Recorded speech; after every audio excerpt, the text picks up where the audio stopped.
Hello friends, Mahanadi சீரியலில் ஒரு பெரிய திருப்பமே நடந்திருக்கு. என்ன திருப்பம்னா, நம்ம காவேரி ஃபேமிலியில் ஒருத்தவங்க காவேரியோடைய அப்பாவுக்கு இன்னொரு ஒய்ஃப் இருக்குது அப்படின்னு சொல்லிட்டு ட்ராமா பண்ண விஷயம் எல்லாம் உடஞ்சிருச்சு. அவங்க கடைசியில் பார்த்தோன்னா பிரச்சனையில் மாட்டிக்கிட்டாங்க. விஜய் கண்டுபிடிச்சிட்டாங்க. லாஸ்ட்டில் ஊரை விட்டு ஓட கிளம்புறாங்க. அப்போ பிடிச்சி விசாரித்ததில் பார்த்தோம்னா அவங்க எல்லா உண்மையும் சொல்லிடுறாங்க. இந்த மாதிரி எங்களை நடிக்க சொன்னதே பசுபதி தான். நான் அவருடைய ஒய்ஃபெல்லாம் கிடையாது. நாங்கள் பொய் சொன்னோம். எங்களை மன்னிச்சிருங்க அப்படின்னு சொல்லிட்டு இதெல்லாம் கேட்குறாங்க. இதெல்லாம் கேட்டுட்டு வீட்டில் இருக்கவங்க பூரா ஷாக்காகிறாங்க.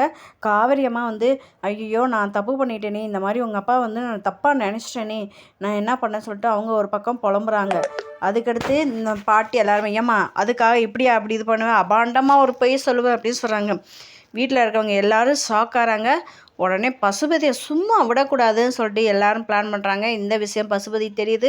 பசுபதி ஐயோ நம்ம மாட்டிக்கிட்டோமே அப்படின்னு சொல்லிட்டு ராகினி எல்லாம் பயப்படுறாங்க.